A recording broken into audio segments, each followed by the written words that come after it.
LakelandCarKeys.com. I am home today working on my 1994 Chevrolet C3500HD tow truck. It has the 6.5 diesel, and we are going to put all new AC components in the engine bay. I do have the behind the dash stuff, but we're not going to get to that today. I just want to get everything in the engine bay set up. So we are going to get a new compressor in, the new high and low pressure lines, the accumulator, and I am going to pull the grill, and we'll put a new condenser up front and get everything set up. And then sometime later on in the week, I'll pull the dashboard and replace the components back there. I do also have a blend door actuator back there because mine is clicking. All right, so I just wanted to give a quick rundown. Excuse my mess over here, but this is the behind the dash stuff. That will be at a later time. Like I said, I got the high and low pressure lines, brand new compressor, got some PAG oil, and all the gaskets that we're gonna need, and the O-rings. All right, so let me stop pulling this apart and getting this stuff changed out. So here I got the front grill pulled out. Basically it was a couple of 7mm. There were two tabs here, and then there were two tabs going in that go right there and right there, and the rest clips out. Unclip the lights, and I was able to set that aside. So I am gonna have to pull out these mountain bolts, move this stuff out the way, undo these two 10mm, undo the sensor, undo these two lines, and then the rest should be able to pull forward and up and out. And then we'll get the new one set in. We'll make sure we get a new orifice valve tube, or whatever you want to call it, down in this line. And then these we can pull out the other side and put the new lines in. All right, so I just pulled the 4 10mm holding these out. I'm going to use a 14mm and crack loose this sensor, so I can go ahead and screw that out. And I will get a little flathead so I can push the tabs out and unhook this. And then this should be a 7mm here to undo these. Oh, well, this one I don't. Well, both of these I could probably leave on there because all that's going to come out as one unit. So I just got to figure out what size wrenches I'm going to need to disconnect these lines. Worst case, I could just go ahead and cut these because all this is being replaced. And, I suspect that the system hasn't had any Freon in it for years. It does not work. It's dead. So I don't have to worry about using the AC system to recover all that old Freon. All right. All right, so I got the old condenser out. It looks like it looks pretty clogged with dirt, and it's falling apart, and up the top you can see where it was splitting. So it's definitely time to be replaced. I'm just going to use my leaf blower and blow out all the old pieces there. If you have a pressure washer, now's a good time to go ahead and hit the radiator with some degreaser and try to pressure wash it out so all the fins are clear and you don't have any coolant issues. Go ahead and grab the new unit and get it in there. All right, so there goes the old unit pulled out. Here goes the new one in. Everything's bolted back up, and I just set up the new orifice tube. It does have an O-ring here in the middle. So I just put some fresh PAG oil on it, and I pulled the cap off of here, and this was vacuum sealed, so when you take the cap off, you hear the air come out. That's awesome. That way no contaminants are in there. Try to get it sealed up as soon as possible so no moisture gets in there. It's real humid here in Florida. And then our orifice tube, I believe it slides down. Yep, slides right down in there. I am actually gonna, I can't put the, I'm just gonna cap it back off for now until I get the rest of the hoses ready.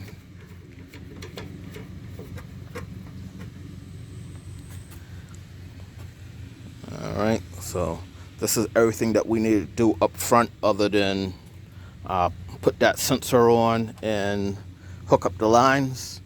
Now on the sensor, where it came off, it did have an O-ring, so we're gonna get some PAG oil on another brand new O-ring and get that sensor back on here, and then we can start running the lines. Alright, and I got that O-ring all nice and lubed up. Got the sensor ready, and we're gonna go ahead and bottom this out, and then I will use my 14 millimeter, make sure it's nice and snug, and that's all set. And now it's to run the lines. So I'm gonna start with pulling this evaporator dryer out first.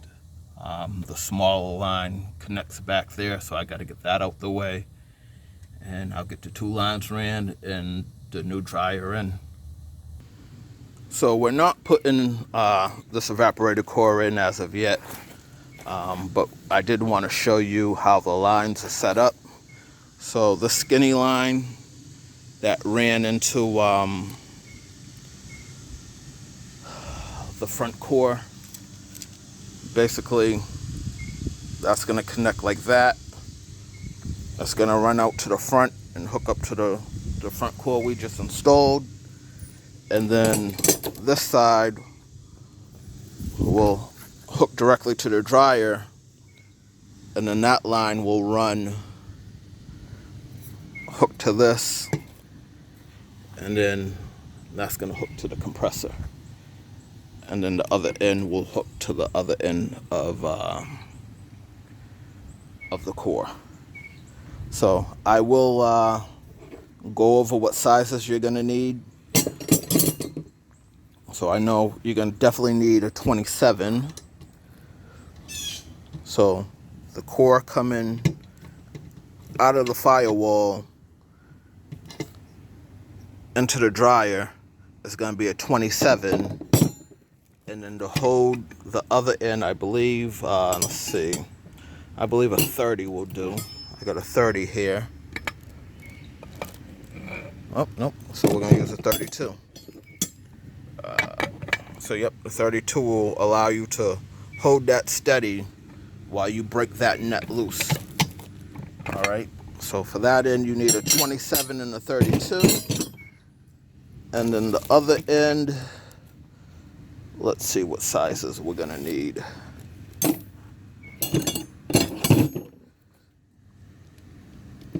Alright, so on that end of the hose, we're going to use a 24. And yeah, this is going to need something bigger. Let's see.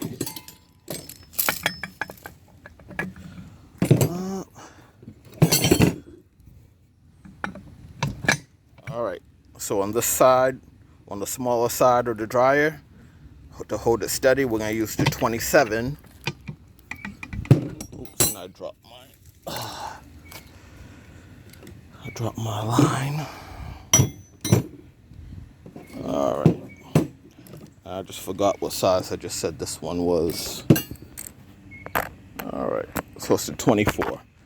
Alright, so just to recap, you're going to need a 24, a 27, and a 32 to get this dryer and get the lines hooked up to it. Now, yeah, you can use adjustable wrenches and they might be more easy. These long wrenches might get a little bit in the way, but those are the sizes and metric that you're going to need to unhook and hook the dryer in. Now the dryer itself is in a bracket, so I have my coolant disabled. That bracket's held on by a 10 millimeter to the firewall, and then there's another 10 millimeter on this side that clamps the bracket down.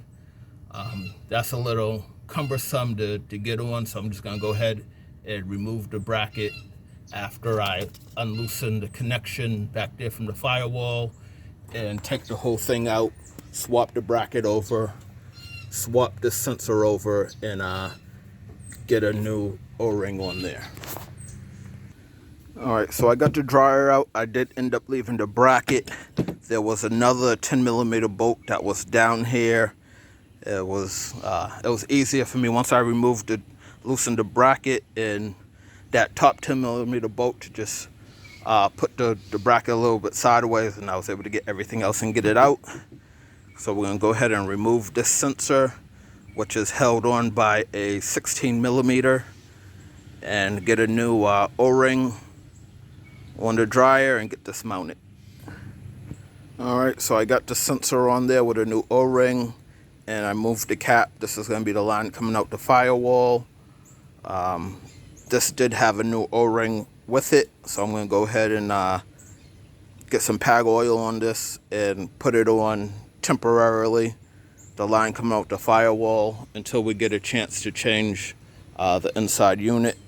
I just wanted to show you that this actually came with its own O-ring, but if not, I would just pull out one of these O-rings, match up the size, lube it up, and put it on.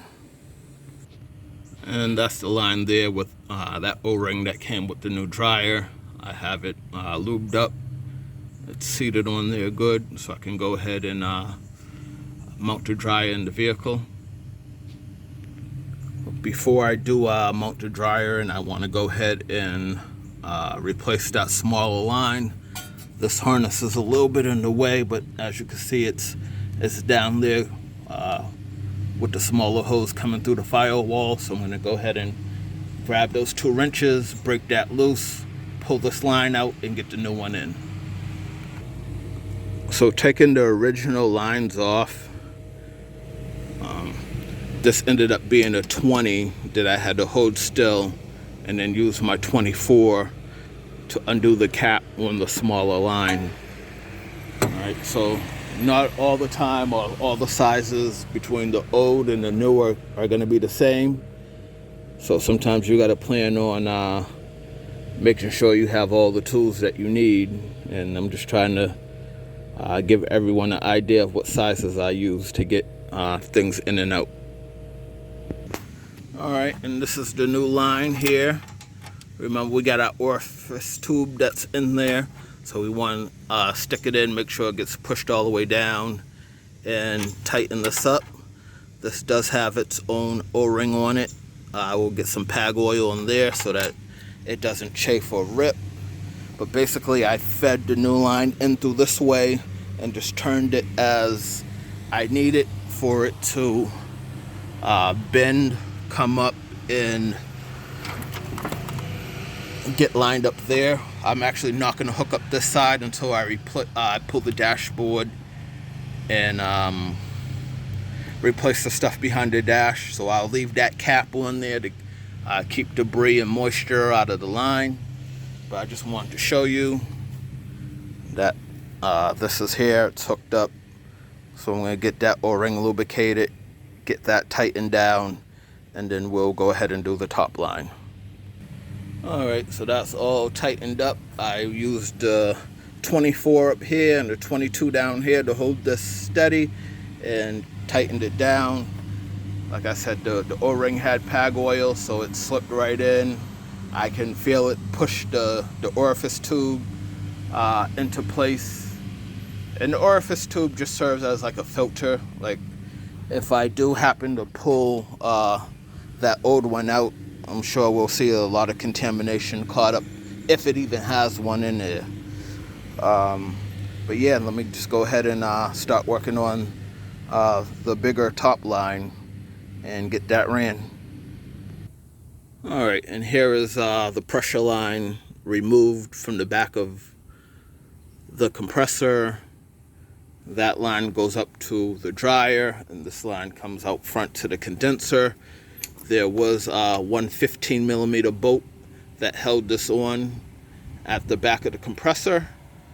And then there are two I don't want to call them O-rings, but they're a hybrid of a gasket and an O-ring that go on the line here. So we'll make sure we get those on and get these two routed where they are, where they need to be, and then we'll get the front connection connected to our condenser up front. So the new line also did come with gaskets, where we got a few extras where we got some with our gasket kit, and then there's another set somewhere around here that actually came with the new compressor. I'm gonna go ahead and use the ones that came on the new line. So I jumped a little bit ahead of myself. Obviously I can't connect this line until I get that new compressor in. So I'm just gonna go ahead and I pulled the cap off of the line up front. I have it ran. There was an O-ring. Like, again, I just added a little bit more PAG oil. And don't be scared to put a little bit of PAG oil directly into your condenser and into your dryer. The system calls for, I'd have to look it up and I'll tell you exactly how many ounces of PAG oil. But even like this old one that we just pulled out, it has PAG oil in it. And as you can see, our old dryer has a little bit of PAG oil. So, I mean, it doesn't have to be a lot, but it does travel through the system. So, you know, if I have to say, hypothetically, if I have to put 8 ounces of PAG oil in the system, that compressor has a sticker on it. I believe it says it's preloaded with 4 ounces. So I would add 4 more ounces. So I might, you know, put 1 ounce in here, 1 ounce in the dryer, and then 2 more ounces in the compressor itself to give it the total of 8. You know, these are just hypothetical numbers. I will have to confirm what the actual numbers are, but I just want to know, you know, some people like to preload whatever they're going to need for PAG oil. So I'm just going to go ahead and line that up. Get that seated, make sure the O-ring doesn't pinch anywhere, and then run the cap so we can tighten that down. I'm probably gonna need 2 hands to get it lined up good and get it tightened down. All right, so I'm gonna get this tightened up, and then we can move on to removing the serpentine belt and pulling out the old AC compressor. All right, and that's all tightened up. I used the 24 here and the 22 here to hold the stationary, because if you do use the 24 on one end and try to tighten it down, you're going to bend this tube. We don't want to bend it too much because bends will cause cracks, and cracks will cause leaks. So we use 2 wrenches, hold one tight, tighten down the other one. And this front portion, other than me having to hook our harness back up and plug in our sensor, is all done. So I could go ahead and whenever I'm ready, throw this front grill back on, fix my lights, and get the front part buttoned up. That's all done, and we go ahead and move on to the compressor. All right, to remove the belt, we have our tensioner there. The tensioner has a pulley on it, and I'm going to use a long handle 18 millimeter. Actually, let me set it this way, and once I pull back on this, it's going to release tension off the belt, and then I could remove it right there off the alternator. And once it's off the alternator, I have enough slack to remove it off of the AC compressor. All right, so I already got the belt off. I can just go ahead and pull it, and now's the time to go ahead, flip your belt over, inspect it for cracks, inspect it for wearing on the backside. I believe I replaced this belt not too long ago, and I haven't been using the truck, so it's fairly new, but the belt's off. And then we're going to go ahead and remove these bolts on the mounting bracket, and then we can look at our new compressor and see, you know, exactly where all the bolt holes are that we're going to have to remove. So it looks like there's 4, 1, 2, 3, 4, and I'm not 100% sure on the size of these bolts. Yep, so they're 15. So I'm going to go ahead and use my long handle ratchet wrench, not this one, and remove the 415s and pull this out. I did go ahead and remove the plug in the front. This is for magnetic clutch activation, and then there's a pressure sensor in the back. We might have to move that pressure sensor over to the new compressor, which will go in here. We're going to take our snap ring pliers. There's a little rust there, it got wet. So I'm going to clean that up first. Use my snap ring pliers, pull out this plug. Do the same thing on the old compressor, get the sensor, put it in here, and seat it back in. And all right, so yep, this compressor is pre-charged with 3 ounces of oil. So like I said, I'm gonna have to go and look up how many ounces the whole system says. Like I said, I'll pre-charge. I'll fill my dryer with 1 ounce and my condenser. Actually, I already closed up the condenser, so I'm not even gonna worry about it. But I'll make sure that the whole system gets the correct measurement of PAG oil. All right, so I got the old compressor out, and there was actually only 3 bolts that were on it. This 4th hole was empty. This might have been a bolt that goes through, and then there's another bracket that attaches. Maybe not. Maybe it's missing. I'll have to look into that. But here is the back side. So we're gonna go ahead and clean this up. Get this pressure sensor out of there. Like I said, clean up the area on this one, and mount that pressure sensor into the new compressor. All right, so I just realized I don't have my snap ring plier set. I did have these, which does fit into the new compressor. However, they didn't fit into the old compressor, so I'm either gonna have to hit it with a little something fine point in the chisel and try to knock that out, or just wait until I have my snap ring pliers to move this over. I did go inside and look up the specs on the oil. So it is going to take, the complete system is going to take 8 ounces of PAG oil. So this is pre-charged with 3. So we have to add 5. So I'll probably put an additional 3 in here, and then put 2 into our new dryer there. And then it says it takes 32 ounces of 134A. This was probably 1994. It's on the line. It could have been a R12 system, but I'm not sure. But we are going 134A with all the new components. And I have, if you watched my previous video, I have the Vevor AC system kit, which comes with compressor, the gauges, leak detection, everything we need to vacuum out, test for leaks, and fill the system. And then I'll probably just grab 32 ounces of cans from Walmart and fill it up. And that way we can, make sure there's no leaks and go from there.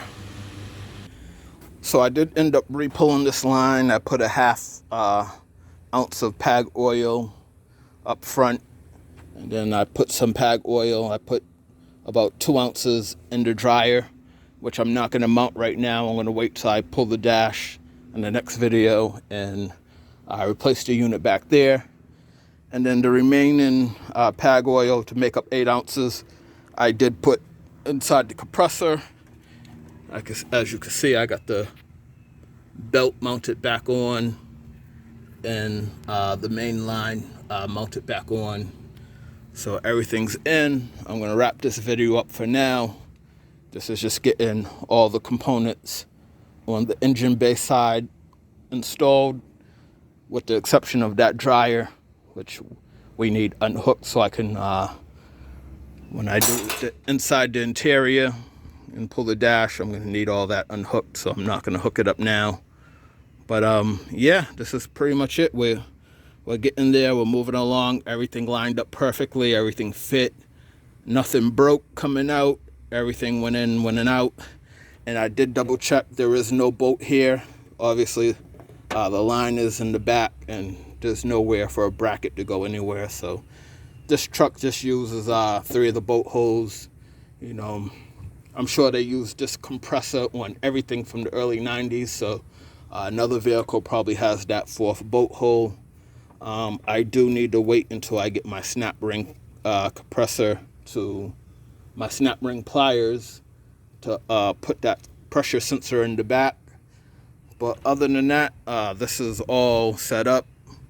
That was previously unhooked. I forget what I was doing when I unhooked that, but I'm going to go ahead and mount that coolant canister back, overflow or fill tube, whatever you want to call it, and get the grill put back on. And, hopefully tomorrow I can, weather permitting, pull the dashboard out and get, there's years and years. This is a 30-year-old truck.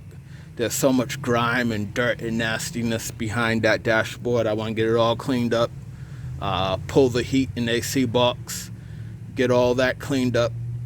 I do have a new heater core if need be, but if not, if that one looks good, I'm going to leave it. I am going to get that new AC unit in there and reseal the box, get all new foam around it. And like I said, I have a new blend door motor to put on, because when you start it up, it does do that annoying clicking.